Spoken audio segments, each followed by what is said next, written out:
Am I wrong? Was I wrong about the Big 12? And here's where I come down on it. I think that the Big 12 is a good, not great college football conference in 2024. I think, as I said yesterday, my opinion is unchanged, that this league lacks a major brand.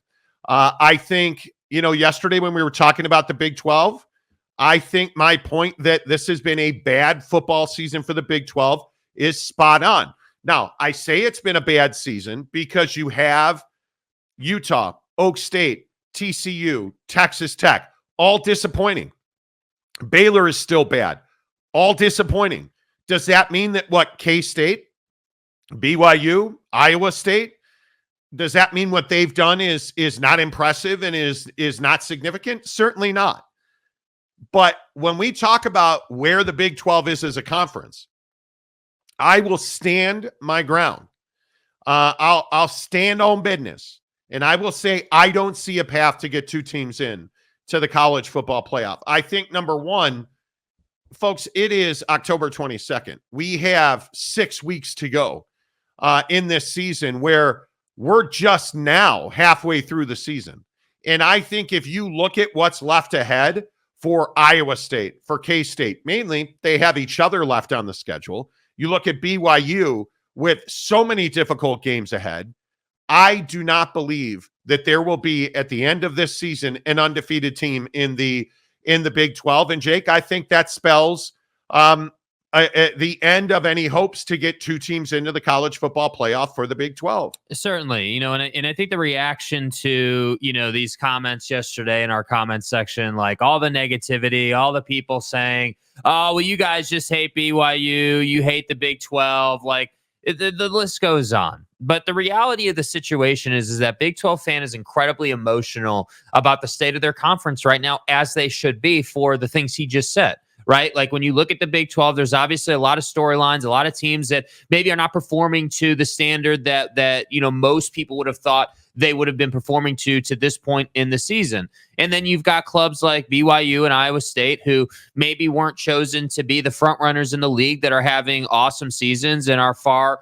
overachieving the expectations. And I think, the Big 12 has always been a conference that has this sort of little brother complex is harsh, and I don't think that's what it is, but I do think the Big 12 has always been chasing the SEC and the Big 10. The Big 12 has always been fighting for its relevancy in college football, and I think when you look at the conference this year, that's exactly what we're going to talk about today. That's exactly the conversation. Hey, shouldn't it be the case that the Big 12 right now on Action Network, Brett McMurphy's, playoff predictor, shouldn't the Big 10 or the Big 12 really have 4 teams on that graph right now, being that we still have 6 weeks left in the college football season? Shouldn't it be the case that when you look at this graph, shouldn't it be the case that Oklahoma State's on this graphic? Shouldn't it be the case that Tech or TCU or any of these other programs should be on this graphic at this juncture? Not to say that the Big 12 is getting 4 in. Nobody's saying that. But at this juncture, you would think there would be more of a presence the way the Big 10 and the SEC have it, and that's just not the case. But listen, I don't know, and I don't advocate for illicit illegal drug use on this show, but I'm not sure what you just said. Oak State's terrible. Utah's terrible. The expectation is that Utah and Oklahoma State were going to be college football playoff contenders at the beginning of this season. I would agree. Everyone talked about that. Everyone knew that heading into the season. So the idea that it's BYU and Iowa State, and then the idea that people want to say that we were overly negative yesterday, we were hating on BYU, and God, why are you guys being so negative? We're not being negative. I'm watching this conference sit here and not make money, while the SEC and the Big 10 are out here just raking in Brinks trucks worth of cash through the playoffs. And I also think if you look at the Big 10, I don't think it's a lock the Big 10 gets 4 in. I don't. We talked about this yesterday. I don't know that there's a path to get 4 teams from the Big 10 in. I think they're having a really difficult season outside of, I think your only locks here, if we're being honest, are Ohio State and Oregon. I think those teams are far and away the best teams in the league. I think Penn State's going to have to mess it up not to get in, though. Well, but if you look at that's an interesting point. Yeah. Okay. If we're in the grand scale of things. Yeah. And as again, I could be wrong. It's never happened on the show before. I'm kidding. Obviously, Brett McMurphy has Penn State in. Right. Right. But if you look at Penn State's path, and here's very simply what I ask you. Do you look at Penn State as a football team and you just say to yourself, man, that's as good of any football team in the country?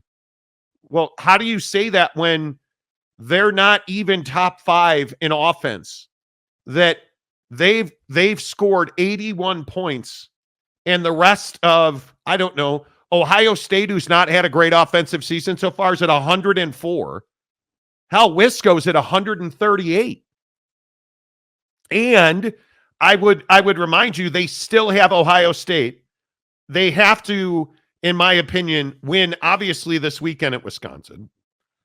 But it's at Wisconsin and at Ohio State, or home for Ohio State. Let's presume those are the only 2 games of consequence, or this graphic you're looking at becomes a reality. Well, yeah. I mean, let's presume that Penn State's a one-loss team. They don't get into the college football playoff. Well, I don't know how they don't get into the college football playoff, because a one-loss team should be a gimme at this point. I think when you look at and this is where the AP poll comes in. I agree.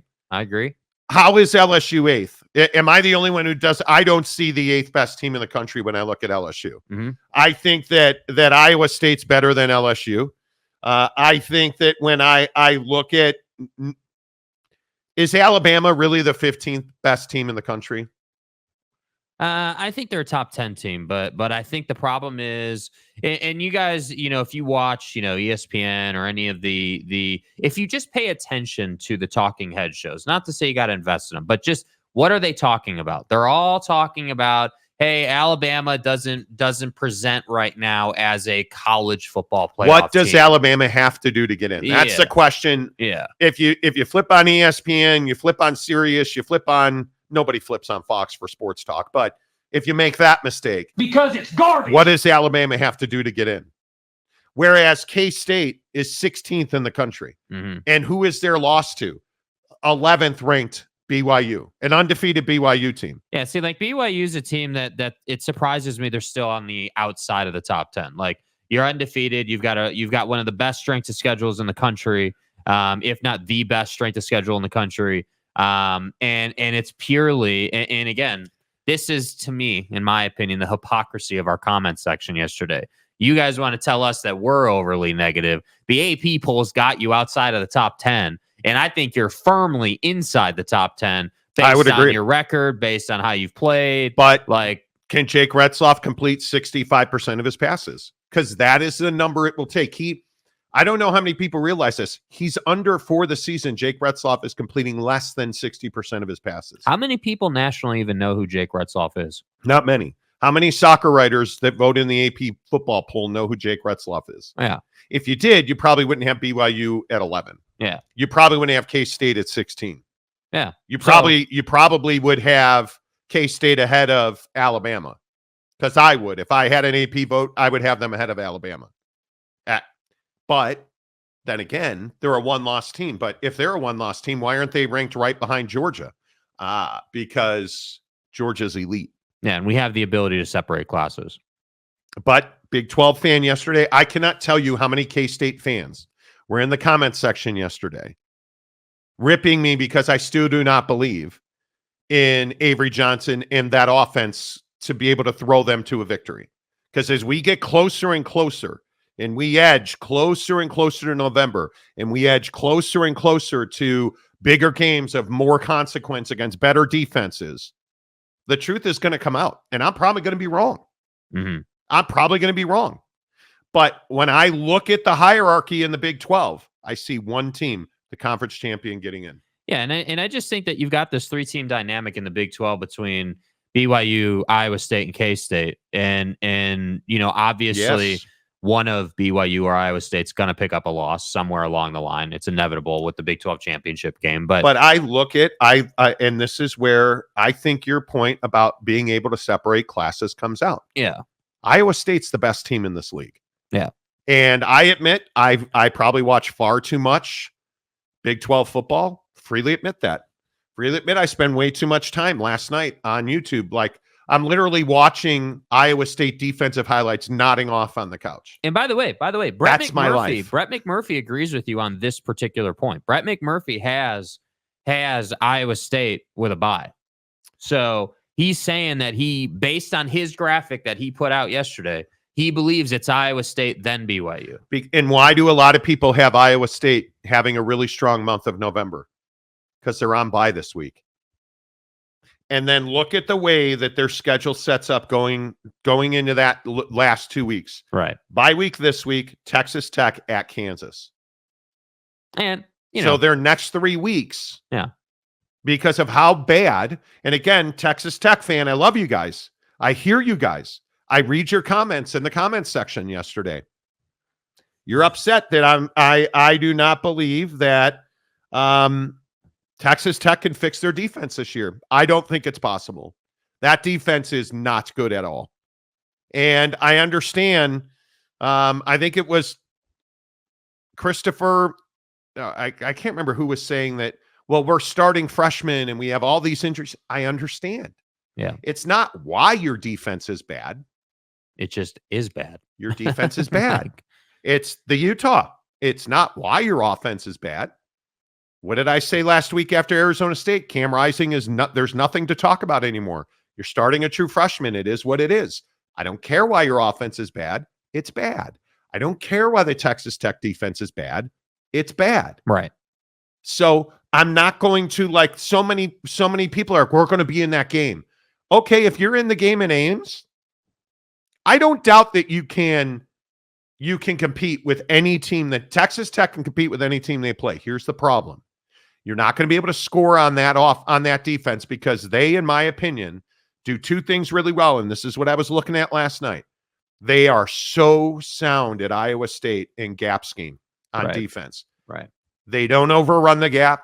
They're in the right place. You very rarely watch a running back. And again, I think Taj Brooks is the entire world in running backs in the Big 12. I think he's the best by far, not close. I think what you see at Iowa State is you do not have wide open A and B gaps for running backs to run through. You very rarely, and I think I saw it twice watching their tape last night at Iowa State. You rarely see the opposing offensive tackles and guards get to the second level on Iowa State. And why is that? Because their linebackers do an incredible job of shedding those offensive linemen. So they don't get to the second level. So the running backs don't wind up getting, these huge holes to run through. Yeah, and let's address the UCF game, because I saw a lot of people referencing the fact that RJ Harvey had 196 and Ja'Cory Brown had 154 on the ground. I watched a good bit of that game. Iowa State, to me, looked tired. They looked gassed, just exhausted. They looked in this game in particular. And if you look at this game, I think what the Iowa State UCF game represented, one, I think Rocco Becht is not appreciated enough in this league. Mm-hmm. I would agree with that. That cat is a baller at Iowa. He's the quarterback at Iowa State. Big Rocco moment Becht. player, I would say, too. And he just understands the game of football. He doesn't make, and this is the BYU versus Iowa State conversation.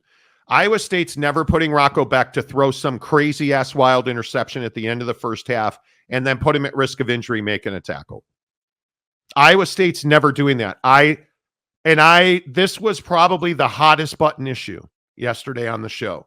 When I said BYU should have taken a knee and gone to the half instead of having Jake risk himself, throwing in another interception for all the Jerry Bohannon fans, throwing another interception and risking injury. Yes, it was his left arm, turned out not to be much. But B, like every BYU fan and their mother was like, bench him, bench him. Like, why are we doing this for an undefeated team that is supposedly going to the college football playoff? You want to bench the starting quarterback on a terrible play call. At Iowa State, what you see is Rocco Becht is more composed. Rocco Becht is in command and control of the offense. And you know what Rocco Becht has the ability to do? I know it's crazy. He has the ability to audible. Mm-hmm. And he is given latitude. Number two, just looking at the big RJ Harvey run, is one thing is very clear on this RJ Harvey run. And obviously we cannot.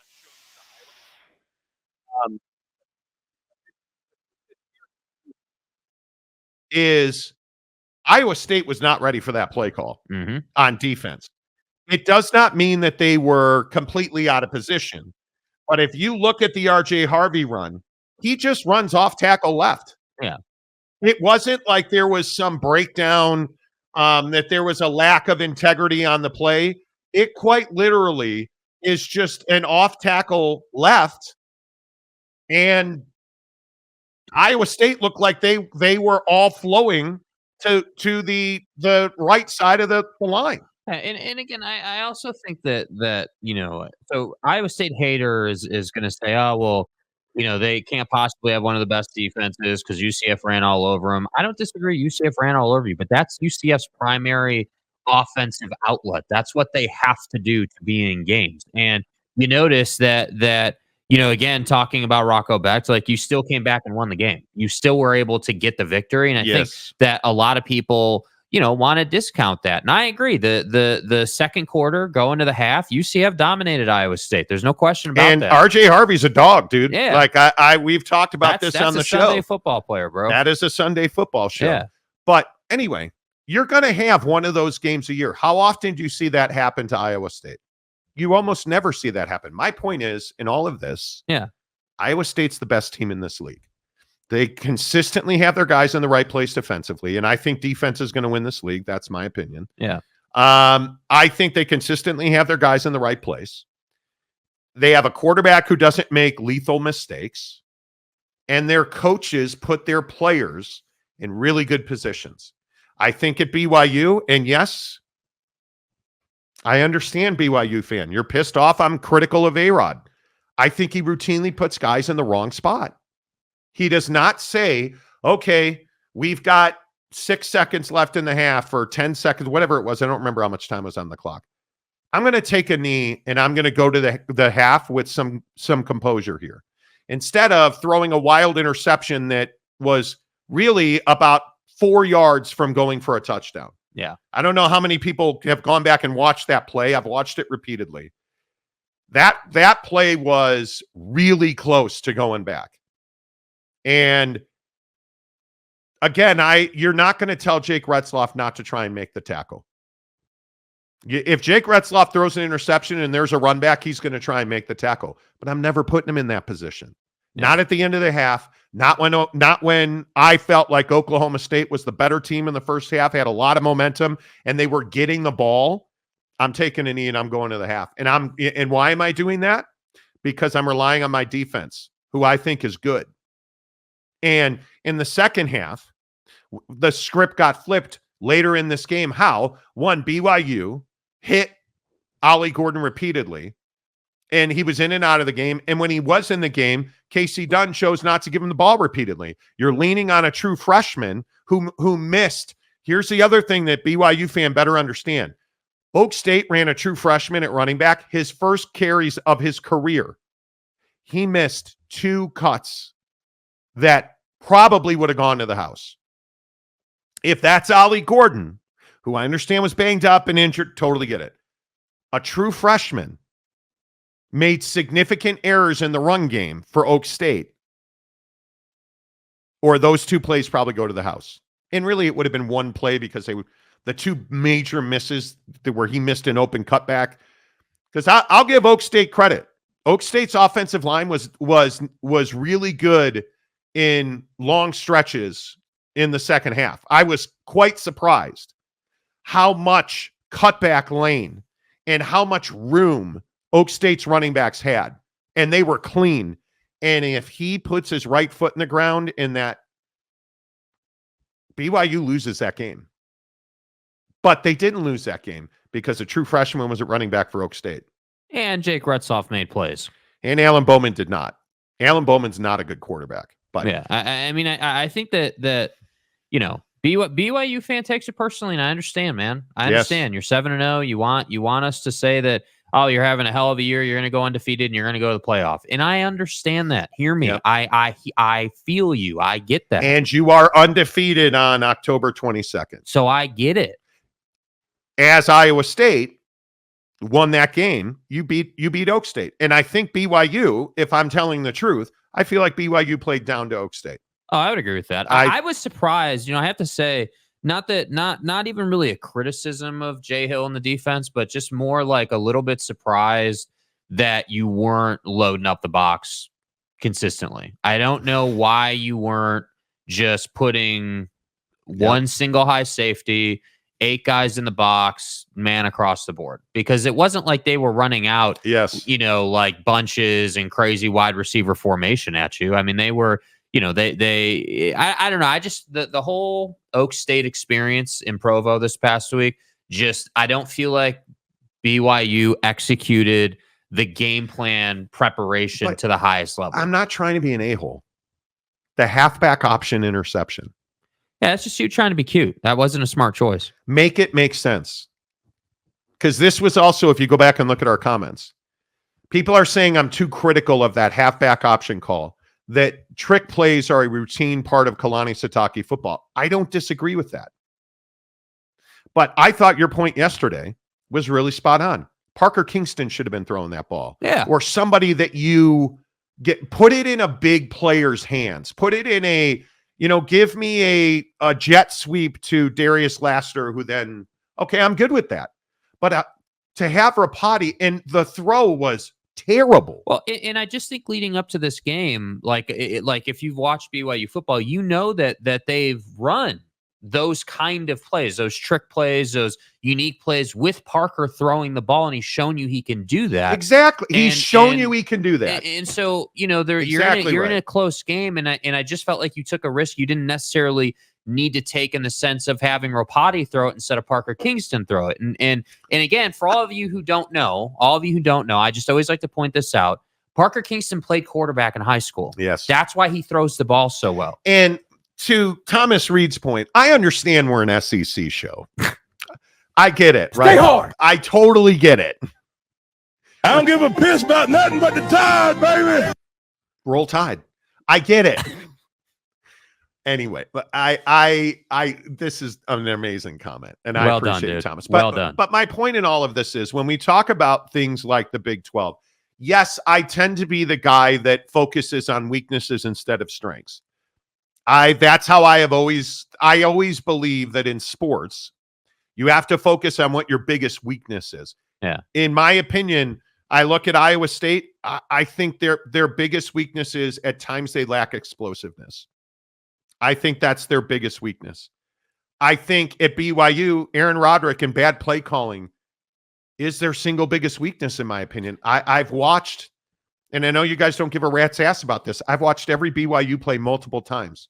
I can't figure out why you didn't hand the ball off to LJ Martin in that, instead of calling that halfback option. I don't think for A-Rod I don't think it's the true reason for it is I don't think that he's a bad play caller. I think that A-Rod likes to look at what the defense has on the field pre-snap before he puts the play call in, and looks at the down and distance and says, hey, is this an opportunity for us to run something unique? Why are you making so many good points today? Because how many times did we see Jake Retzloff? Yeah, like, what are we doing? I agree. The play call tends to come in late sometimes.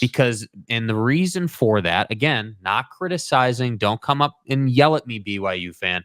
I think A-Rod takes a little, and when I say takes too long, we're talking about a breath, 2 breaths, a second, 2 seconds longer than typically he would, because he's evaluating the situation. And sometimes, which I'm fine with that. Yeah. And sometimes I just wish that like in games where you're tight and it's close, keep it simple, execute better than they do, and you'll win the game. You don't necessarily always have to do the cute flea flicker or whatever. The ball off. Yeah, and again, like That's all. what I didn't see in our comments section was people saying we were wrong about BYU running for 7 yards a carry against Oklahoma State and that they should have run the ball more. I think we all agree with that. And I listen, BYU fan, I don't think anybody, if there's somebody that talks more BYU football than us outside of, I don't know, BYU Nation, find them.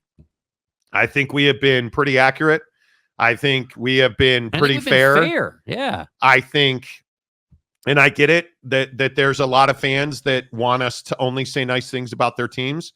I can't say nice things that, like, Baylor fan yesterday was losing their mind because they won a game, and I said Dave Aranda should be fired. No, it's Utah, dude. We can't say nice things about Utah. BYU fan in our comment section wants to say that we're being negative about BYU because Utah is losing or Utah's not good this year, and somehow we're Utah fans. And it's like, dude, you want the truth on Utah? Here's the That's negative. the best part. Wait. We're Utah fans. Yeah. Here's the negative. I'm an asshole about Utah take. Utah's irrelevant. I don't care who your new OC is. I don't. And he's a good one. He is. He's good at his job. But with all due respect to him, they're not relevant anymore. It's over. Your season's done. We don't need to talk about you until that little game in a couple of weeks called the Holy War. Well, BYU is not the only one that Utah is going to have a chance to wreck. Because I think you look at Utah's schedule at Houston, BYU, at Colorado, home for Iowa State, and then UCF. And as bad as UCF has been, UCF is also going to have a chance to wreck some folks. Yeah. As they almost did. Because who does UCF play next? I can't BYU. That's right. It was Saturday at the Bounce House. I mean, and I would also remind you, who do they end the season with? That's right. They end the season with Utah. And just a word of warning. At the Bounce House. Word of warning for BYU fan. And we'll talk about this later in the week. You make the same mistakes against UCF that you did against Oklahoma State, and you'll lose that game by 2 possessions. You better control the clock. And, yeah, we'll get into that game as the week's go on. I want to give you guys a lot more time today. I feel like yesterday we did not give you nearly enough time to tell us how stupid we are. To comment your thoughts on. I'm making, bro. So we're making more shorts again. People have noticed we're putting out shorts. I'm looking at the comment section on our shorts, and this one dude is like, "You guys are idiots. You don't watch football. I'm done listening." We never watch football. I'm like, all right, dude. Okay. That's why I'm watching football last night, falling asleep watching. I watch far too much football in it, and it's fine. The comment section on this show is always presented to you by our friends at Prize Picks. My friends, you want to talk about a streak coming to an end? I couldn't win on the W, man. That did not happen for Chaboy last night. Because Chaboy won again. Let me open my Prize Picks app and tell you that I am not only am I good looking, that I think all of your wives have told you, but when you look at Mike Evans last night, Mike Evans' leg fell off and he missed the rest of the game, but only after he caught a touchdown, boy. Hell yeah. Mike Evans' leg fell off only after he caught a touchdown last night. And I would also like to thank Baker Mayfield last night, because I told you his number for yardage was 241.5 on a demon. Anybody see what Baker Mayfield threw for last night? Gotta be 3 bills. 370 yards. That's my boy right there, dude. That's my boy working. And when I woke up this morning, I was feeling pretty dangerous. That's Derrick my Henry. guy. Derrick Henry, 74.5 yards. I'm telling you, Derrick Henry's in the MVP conversation. Did you guys see that run that he had last night? Yeah, breaking dudes off. That was last night. Derrick Henry, and I got to pull it. I think it was an 82. Do you even lift? Derrick Henry last night, 15 for 169, 81 yards. He broke them off for 81 yards, 3 for 3, 2 out of 3 on demons. So let me get this right. He's bigger than you and he's faster than you. Your boy took home $75 last night on Monday Night Football. All right, so if you would take my advice. yeah, but nobody listens to you, dude. This No, is an 'cause I don't SEC show. I don't watch football. Yeah, I mean, come on. It's easy on Prize Picks. I'm telling you, here it is. And the NBA is starting tonight, so we're about to really take home the bread. How many of you hyenas are getting league pass this year? I already have it. Well, yeah, of course you already Pimp's have gonna it. pimp. I'm asking Tax the write-off. hyenas. Tax write-off, baby. Yeah, I wonder how many of you. I'm excited to watch the Jazz suck for Cooper Flag. I'm not excited about it at all. Lonzo Ball's back from IR and we, the beloved. But anyway, the point is, download the Prize Picks app, use the promo code Monty. You deposit $5, they'll give you 50 more instantly. And then you flex play 3 picks, which means you only have to get 2 right and they'll pay you. Yes. 2 out of 3. Yeah. It's easy. It is easy. Tonight, and this is what I love about Prize Picks. Tonight in the NBA, because the NBA is tipping off tonight. How about Anthony Edwards for half a point? We'll go ahead and take that. I think that'll be a gimme right there. My guy. And I know you're going to play the drop, and I'll turn your drop machine off if you play it. Anthony Davis is 25 points tonight. Are you more or less on that? After the street clothes Davis. You're a jerk. I'm stuck Probably more. between Anthony Davis and Karl Anthony Towns. Karl Anthony Towns is 21.5 points against Boston. I would be, well, I'm probably way Cat more. for rebounds is a good line at 11 instead of points, you know? Yeah, I think I'm going to go. This is my Prize Picks tonight. But again, in the NBA, points, rebounds, assists is the easy go-to. It is the go-to. Yeah. And I would agree with that. And I look at Mikal Bridges, 14.5 points, rebounds, and assists. Done. I also look at the Lakers game is tough. Anthony Davis, 40.5 points, rebounds, and assists. I think that's asking a lot. I think I look at Austin Reeves, AR 15. Thank you. 24.5 points, rebounds, and assists. Attainable. I think what I am going to do here. Well, you're obviously underselling the lead. What's Bronny's line? Shut up, Jake. I think what I'm going to do here is you're such a hater. Why do you have to ruin my football? Can I just listen? Can I just for one day? It's the Bronny League now. Can I just for one day? Can I please just enjoy the Lakers for one day? My Chicago Bulls are terrible, right? Kevin Durant has ruined the Suns. Can I just enjoy the Lakers winning a few games? No. My favorite player, I'm much more of a player guy. My favorite player is Devin Booker. I root for Book, but Kevin Durant has ruined that team. He has. Here are my Prize Picks for tonight. Anthony Edwards, half a point. Duh. Anthony Davis, 12.5 rebounds. More. And Mikal Bridges, 21.5 points, rebounds, and assists. More. I'm putting $20 to win 55. Nice, dude. Nice. That'll work. I'm close. I have never been at $1,000 in my Prize Picks account. Mm-hmm. And I'm not now. Let's just be real clear about that. But I'm close. I've been on a heater lately. So I am really excited to see how the NBA season tips off tonight. Download the Prize Picks app, use the promo code Monty. You deposit $5, they'll give you 50 more. You guys ready? Are you ready? No. Ant Edwards for half a point. Victor Wembanyama, your God. mama. But he doesn't play tonight. For more than he plays tomorrow. Or he plays Why? Thursday. Don't do that. Don't fuck. Don't do that. Why? You don't play Prize Picks into the future. Okay, move along.